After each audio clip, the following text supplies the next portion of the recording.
Your inner circle is not what you think it is. Right now, someone you trust, someone you confide in, someone you believe wants the best for you is actually celebrating your failures behind closed doors. They smile to your face while systematically undermining your confidence in your relationships and your opportunities.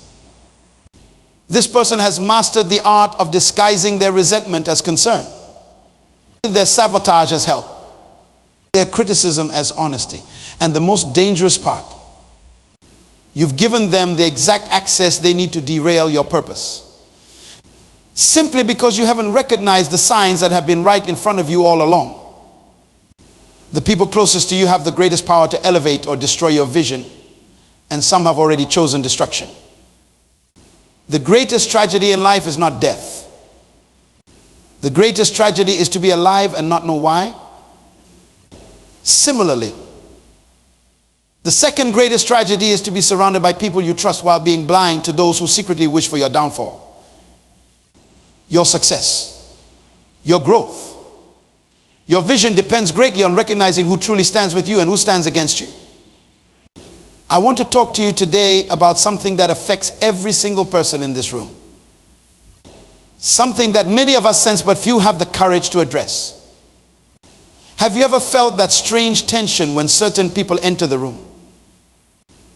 That uncomfortable shift in energy that you can't quite explain? That, my friend, is your spirit recognizing what your mind may not yet understand. Truth is often uncomfortable, but discomfort is the price of growth. And today, we must grow in our understanding of human relationships, because your future depends on it. You see, not everyone who smiles at you wishes you well. Not everyone who calls you friend has your best interests at heart. And understanding this reality isn't about becoming paranoid, it's about becoming wise. It's about protecting your purpose. It's about guarding your vision. Let me tell you a story about a young man I mentored years ago. This young man, let's call him Marcus, was brilliant, talented, full of potential. He started a small business that began to grow rapidly. As his success increased, so did his circle of friends and associates. Everyone wanted to be around Marcus. Long day. Marcus came to me troubled and confused. Despite his growing success, he felt strangely drained, constantly doubting himself. His confidence was eroding, though nothing in his external circumstances explained why. I asked him, Marcus, tell me about the 5 people you spend the most time with. As he described each person, a pattern emerged. One person in particular, someone Marcus considered a close friend and advisor, consistently made subtle comments that undermined Marcus's confidence. This person would say things like, "That's an interesting decision, but are you sure you're ready for that level of responsibility? Or your idea is good, but perhaps too ambitious for someone with your experience." These comments weren't outright attacks. They were subtle injections of doubt disguised as concern. And they were having exactly the effect this friend intended. They were making Marcus question his own abilities, his own vision. Once Marcus recognized this pattern, everything changed. He began to distance himself from this relationship. And within weeks, his confidence returned. His business continued to thrive. And he learned a valuable lesson about protecting his spirit from hidden negativity. This brings me to our topic today, recognizing the signs that someone close to you secretly harbors negative feelings toward you. This isn't about creating suspicion. It's about creating awareness. Because when you're aware, you can protect your purpose. The truth is, some people will dislike you without cause. Some will resent your gifts, your potential, your dreams. Some will feel threatened by your progress. And often, these people won't openly show their feelings. They'll mask them behind smiles and pleasantries while secretly working against you. Why does this happen? Because people fear what outshines them. They fear what reminds them of their own unfulfilled potential. Your light can sometimes make others uncomfortable with their own darkness. Before we go into the specific signs, you need to understand something fundamental. Recognizing that someone secretly dislikes you isn't about retaliating or harboring bitterness. It's about making informed decisions about who you allow to influence your life. You see, influence is more powerful than authority. Someone may not have direct authority over your life, but if they influence your thoughts, your confidence, your decisions, they're shaping your destiny. And you must be selective about who you grant that privilege to. I recall another story that perfectly illustrates this principle. There was a woman who was an accomplished pianist. She had trained for years and performed in venues around the world. But whenever she visited her hometown, she would spend time with a childhood friend who constantly made subtle remarks about how her career choice was unstable, how she was getting older and should consider something more practical. After these visits, the pianist would feel a strange heaviness, a doubt about her path that she didn't feel elsewhere. It took her years to recognize that her friend's words weren't coming from a place of concern, but from resentment that she had pursued her passion while her friend had abandoned similar dreams years ago. Once she understood this dynamic, she didn't confront her friend or end the relationship abruptly. Instead, she limited the influence this person had on her life. She shortened her visits. She changed what topics she discussed. She protected her vision by managing the influence. You see, that's the key. You don't need to dramatically cut people off, but you must wisely manage the influence they have over your life, your thoughts, your confidence. Now, before we examine the specific signs that someone might secretly dislike you, let me clarify something important. This isn't about becoming suspicious of everyone around you. This is about becoming observant. There's a profound difference. Suspicion comes from fear and often leads to isolation. Discernment comes from wisdom and leads to healthier relationships. What I'm teaching you today is the art of discernment. Think about it this way. When a skilled gardener notices that a particular plant isn't thriving, they don't immediately assume something is wrong with the garden as a whole. Instead, they examine the specific conditions around that plant. Is it getting enough sunlight? Is it being crowded by other plants? Is something in the soil affecting its growth?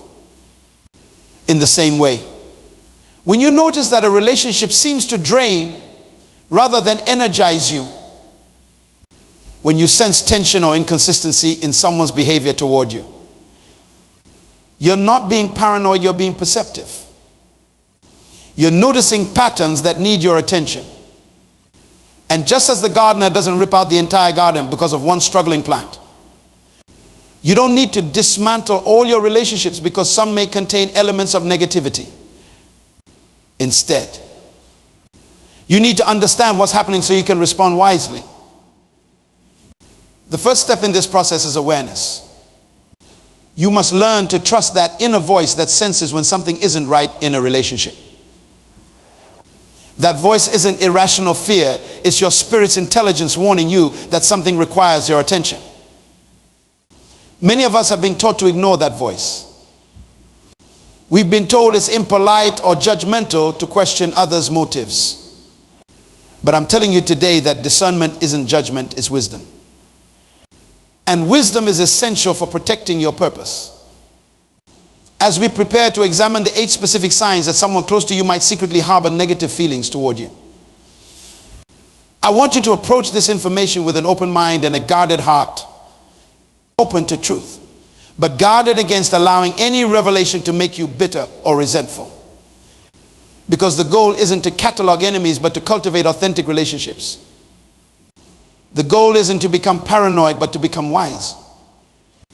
The goal is to surround yourself with people who genuinely support your growth.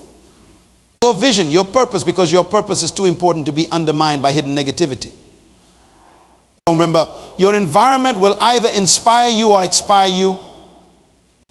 The people around you will either fuel your vision or drain it. And recognizing who truly supports you and who secretly works against you is essential for protecting the gift that is your life, your purpose, your future. Now, let's talk about the first two signs that someone close to you might secretly harbor negative feelings toward you. And I want you to listen with both your mind and your spirit, because what I'm about to share may illuminate relationships that have confused you for years. The first sign is this: a noticeable change in communication patterns. When someone who once communicated with enthusiasm now responds with terseness or delay. Pay attention. This isn't always obvious. It's not that they stop talking to you entirely. That would be too clear. Too easy to recognize. Instead, it's a subtle shift in how they communicate. Think about it. Someone who once replied to your messages promptly now takes hours or days to respond. Someone who used to engage deeply in conversation now gives short, minimal answers. Someone who used to share their thoughts freely now seems guarded. Be careful about what they reveal. These changes don't happen without reason. When someone's communication with you shifts significantly, it's often because their feelings toward you have shifted as well.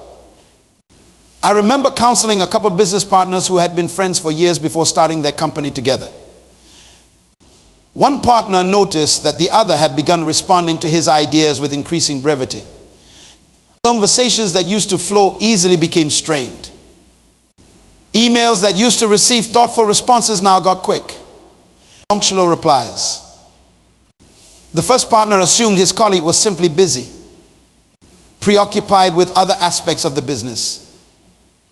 But as months passed, he sensed something deeper was wrong. When they finally had an honest conversation, he discovered that his partner had been harboring resentment over feeling that his contributions weren't valued equally. The changed communication was the first outward sign of an inward shift. The warning sign was there long before the problem became explicit.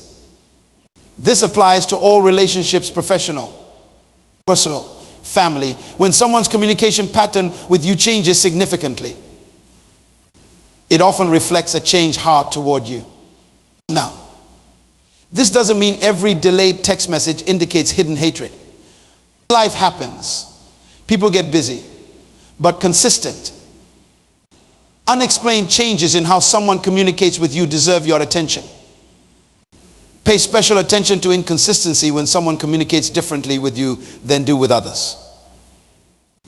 If you notice someone being warm, engaging, and responsive with others while being cold, distant, or delayed with you, that contrast tells you something important. I want you to think right now about your key relationships. Has anyone's communication with you changed notably in recent months? Do you sense a coolness, a distance that wasn't there before? That may be your first indication that something in the relationship needs attention. The second sign is even more revealing. Consistent criticism disguised as just being honest. There's a profound difference between constructive feedback and persistent criticism. One builds up, the other tears down. One focuses on specific actions, the other attacks character. One is offered with genuine care, the other with hidden satisfaction. Now, hear me clearly on this. True friends will tell you the truth. Even when it's uncomfortable, they'll point out your blind spots because they care about your growth. That's not what I'm talking about here. I'm talking about people who find something wrong with virtually everything you do. People who seem to derive a strange satisfaction from pointing out your flaws, your mistakes, your failings. People who position themselves as just being honest when they're actually being consistently negative. Let me tell you about a young woman I'll call Sarah. Sarah was a talented artist who began showcasing her work publicly. Most feedback was positive. But one friend, someone she considered close, always had criticism ready. If Sarah used bold colors, this friend would suggest subtle tones would have been better. If Sarah explored abstract concepts, this friend would hint that perhaps she should stick to more conventional subjects. These weren't occasional suggestions offered with love. They were constant critiques that always positioned Sarah's choices as somehow deficient. And interestingly, this same friend was effusively positive about other artists' work, even when it was similar to Sarah's. The pattern revealed something important. This wasn't about honest feedback. It was about keeping Sarah in a place of doubt, a place of hesitation. Why would someone do this? Often because your growth threatens them in some way. Your confidence makes them uncomfortable with their own insecurities. Your progress highlights their stagnation. Now, there's something critical you need to understand about criticism that comes from hidden negativity. It's designed to sound reasonable. It's crafted to make you question yourself rather than question the critic.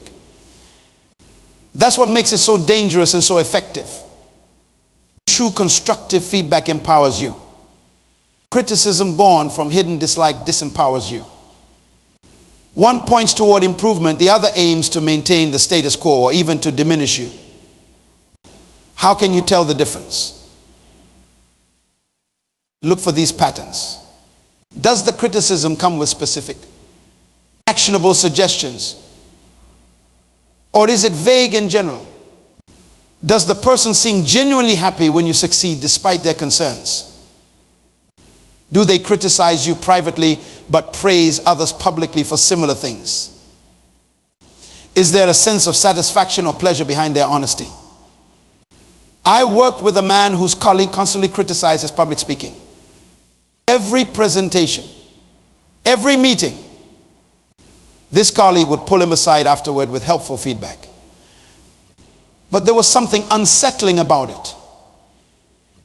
The criticism never acknowledged strengths, only weaknesses. It never came with specific suggestions, only vague concerns. One day, circumstances required this man to deliver an important presentation without his critical colleague present. Afterward, he received overwhelmingly positive feedback from others in the organization. When his colleague returned and heard about the success, his response was telling, well, they were probably just being nice. You know, there's still a lot you need to work on.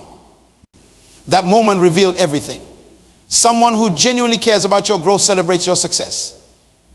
Someone who criticizes from a place of hidden dislike finds ways to diminish it. This pattern of persistent criticism isn't always dramatic. It's often subtle. Cumulative, a drip of doubt here, a splash of skepticism there over time. It creates an erosion of confidence that can be devastating to your sense of self, your willingness to take risks, your ability to move boldly toward your purpose. Some of you listening right now are having revelations about certain relationships in your life. You're recognizing patterns you felt but couldn't quite name. That recognition isn't accidental, it's necessary for your next level of growth.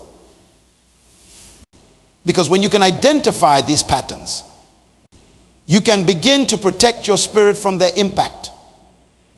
You can begin to filter the feedback you receive, accepting what truly helps you grow while rejecting what's designed to hold you back.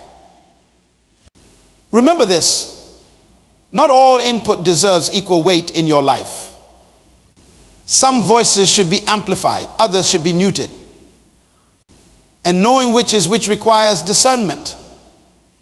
These first two signs, changed communication patterns and consistent criticism, are often the earliest indicators that someone close to you may harbor hidden negative feelings. They're subtle enough to be dismissible if you're not paying attention, yet significant enough to impact your confidence and clarity if you allow them unchecked influence. Now, as we prepare to examine the next two signs, I want you to hold this truth close. Recognizing these patterns doesn't make you paranoid, it makes you prepared. It doesn't make you judgmental, it makes you judicious about who you allow to influence your thinking, your confidence, your decisions. Because ultimately, this isn't just about identifying hidden negativity, it's about protecting the purpose for which you were created. It's about guarding your potential against those who, for whatever reason, would prefer to see it diminished rather than fully expressed. Let's move to the third sign that someone close to you might secretly harbor negative feelings: unusual competitiveness, especially in areas that matter to you. Healthy competition can push us to excel. But there's a different kind of competition that doesn't feel right because its motivation isn't mutual growth, but your diminishment. When someone consistently tries to outdo you specifically. When they can't seem to celebrate your wins without immediately mentioning their own similar or greater accomplishment. When they turn non-competitive situations into contests, pay attention. This behavior reveals something profound. Their sense of worth is somehow threatened by your success. And that threat creates a response that manifests as competitive behavior. I once knew two friends who worked at the same company but in different departments. Whenever one would share good news, a successful project, positive feedback from management, even a small win, the other would quickly shift the conversation to his own recent achievement, often exaggerating to ensure his accomplishments seemed more significant. If the first friend mentioned receiving praise for handling a difficult client well, the second would interrupt with a story about how he had saved an even bigger client relationship the previous week. If the first friend talked about a new skill he was learning, the second would mention how he had already mastered that skill years ago. This wasn't friendly banter or mutual celebration. It was a pattern of one-upmanship that revealed an uncomfortable truth. One friend's success made the other feel lesser. And rather than address that internal insecurity, he responded by trying to maintain a position of superiority. True friends celebrate your wins as if they were their own. They don't feel diminished by your growth, they feel genuinely happy for you. When someone can only respond to your success with stories of their own, when they seem unable to give you an uninterrupted moment in the spotlight, they're telling you something important about how they really feel. The fourth sign is perhaps the most revealing. They seem subtly pleased when you experience setbacks or failures. This can be incredibly subtle. It's rarely as obvious as someone saying, "I told you so," or openly celebrating your mishaps. Instead, it's often disguised as concern, as helpful analysis of what went wrong, as eager offering of advice for next time. But there's something in their energy, something in their eyes, something in their voice that doesn't quite match their words. There's a lightness to them after your setback that wasn't there before. There's an eagerness to discuss your failure that's different from how they engage with your successes. I remember counseling a man who couldn't understand why he felt so uncomfortable discussing his business challenges with a particular friend. On the surface, this friend said all the right things, expressing sympathy, offering advice, asking thoughtful questions. But something felt off. The man described feeling worse after these conversations. Not better. He sensed an undertone he couldn't quite name, but that left him feeling strangely diminished. As we explored the pattern, he realized something revealing. This same friend was notably absent when things were going well. He rarely responded to good news with enthusiasm. But when things went wrong, he was suddenly available, interested, engaged. The pattern told the truth that polite conversation concealed. This friend derived satisfaction from his struggles. The setbacks created a balancing of scales that the friend found comforting. The failures temporarily resolved the discomfort this friend felt about their comparative success. This is perhaps the most painful sign to recognize, because it reveals something fundamentally broken in the relationship. when someone takes subtle pleasure in your pain. There's a deeper issue that casual conversation won't resolve. These signs, unusual competitiveness and subtle satisfaction in your setbacks, often appear together because they spring from the same root. Both reflect a person who sees your relationship as somehow comparative rather than collaborative.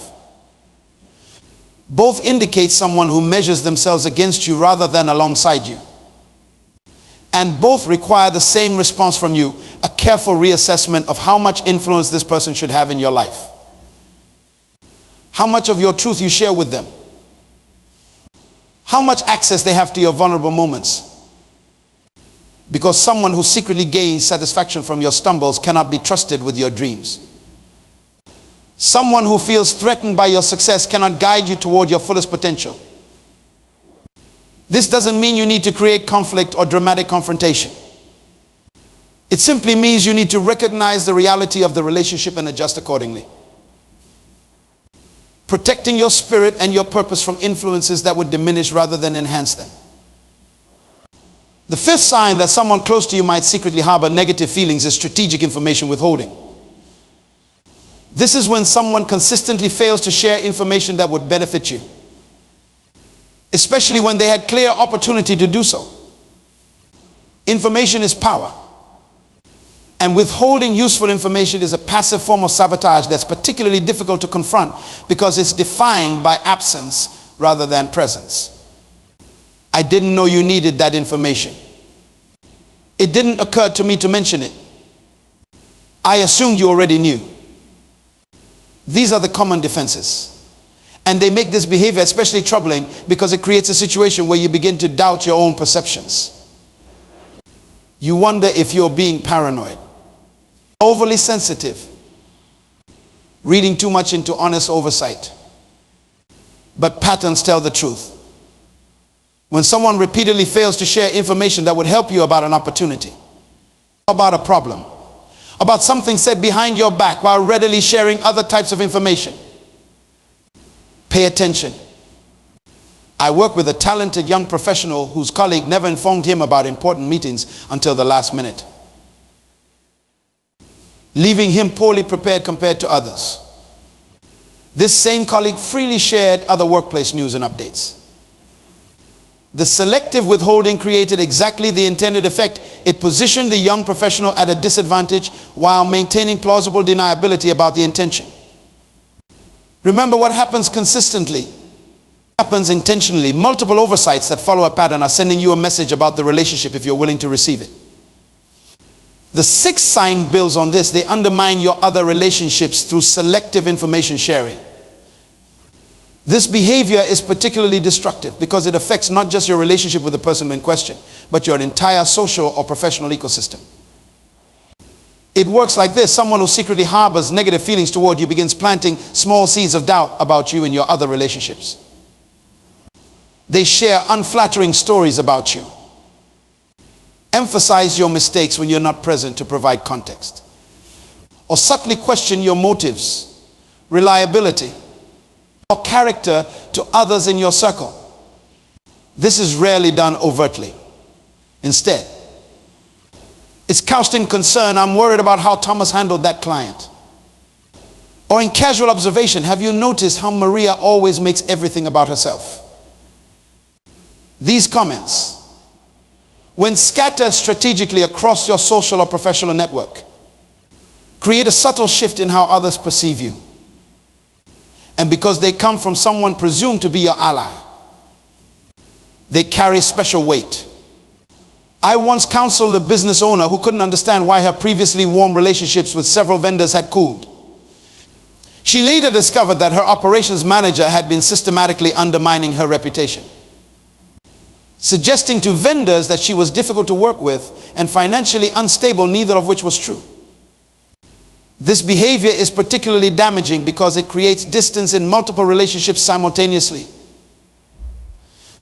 often before you're even aware it's happening. By the time you notice the change dynamics, significant damage may already be done. What makes this sign so revealing is that it demonstrates premeditation. Unlike a momentary expression of frustration or a careless comment, undermining someone's relationships requires planning and sustained effort. It reveals not just momentary negative feelings, but a consistent negative orientation toward you. The seventh sign that someone close to you secretly harbors negative feelings is what I call conditional support. This person will support you, but only within certain boundaries they've silently established. Only in ways that don't threaten their position or perception of themselves. Their support comes with invisible strings attached. They'll back your smaller endeavors enthusiastically, but become strangely distant when you pursue something truly significant. They'll champion your efforts until you begin to receive recognition that outshines them. They'll stand with you until standing with you costs them something. True support doesn't fluctuate based on your level of success or the attention you receive. It doesn't disappear when you begin to shine too brightly. But conditional support reveals its true nature precisely at these moments of breakthrough. The eighth and final sign is perhaps the most sophisticated. They offer help that isn't truly helpful. This person will volunteer assistance that subtly misaligns with your actual needs or goals. They'll offer help that sounds supportive but actually creates additional complications or diverts you from your path. Let me help you with that proposal. Just say, but their input takes your work in a direction that doesn't serve your vision. I'll connect you with some people. They offer. But the connections never materialize or aren't relevant to your needs. I'll handle that part for you. They promise. But their execution falls mysteriously short at critical moments. This behavior is particularly difficult to confront because the person appears generous and supportive on the surface. Questioning their help makes you seem ungrateful or suspicious. But again, patterns reveal truth. When someone's help consistently creates more problems than it solves, when their support reliably leads to complications or delays, they're sending you a message about how they truly feel. Let me share a story that brings these final signs together, a story about transformation and the power of recognizing hidden negativity. I worked with a woman named Rebecca who had developed a revolutionary approach to education that was gaining attention in her community. For years, her closest colleague, someone she considered a mentor and friend, had supported her work. But as Rebecca's methodology began to receive wider recognition, something shifted. This colleague began offering to help by representing Rebecca at important meetings, insisting she could articulate Rebecca's vision better to certain audiences. When opportunities arose for Rebecca to share her work more broadly, this colleague would volunteer to prepare her. But the preparation sessions always left Rebecca feeling oddly unsure of herself, second-guessing the very approach that was proving so effective. Most confusingly, this colleague would publicly praise Rebecca's work while privately suggesting modest adjustments that, in retrospect, would have fundamentally altered what made her approach unique. The help being offered would have slowly transformed Rebecca's revolutionary methodology into something far more conventional and far less threatening to her colleague's own established position in the field. For months, Rebecca tried to reconcile her colleague's supportive words with the unsettled feeling these interactions left her with. She made compromises, incorporated some suggestions while resisting others, and tried to maintain the relationship despite growing tension. The turning point came when Rebecca was invited to speak at a prestigious conference, an opportunity that could significantly elevate her work. Her colleague immediately offered to co-present with her, suggesting that Rebecca wasn't quite ready for such a platform alone. In that moment, everything became clear. The pattern of conditional support, of help that subtly undermined, suddenly revealed itself for what it was. Rebecca declined the offer to co-present and delivered her presentation alone. It was a resounding success that launched her work to a new level of recognition. More importantly, Rebecca began to carefully reconstruct her professional network, moving this colleague from her inner circle to a more peripheral position. She didn't create drama or confrontation. She simply recognized the reality of the relationship and adjusted accordingly. Within a year, Rebecca's work had expanded beyond what she had previously thought possible. Looking back, she realized that the subtle undermining from someone she trusted had been constraining her vision, making her doubt the very innovations that were her greatest strength. Here's what Rebecca's story teaches us about transformative action when you recognize these signs in your relationships. First, trust your perceptions. That unsettled feeling after certain interactions isn't imagination, it's your spirit's intelligence warning you about something your mind may not yet fully comprehend. Second, look for patterns. A single instance might be a mistake or misunderstanding. Repeated patterns reveal true intentions. Third, adjust access, not just association. You don't always need to dramatically end relationships where you've recognized these signs. Instead, thoughtfully adjust how much influence the person has on your decisions, your confidence, your vision.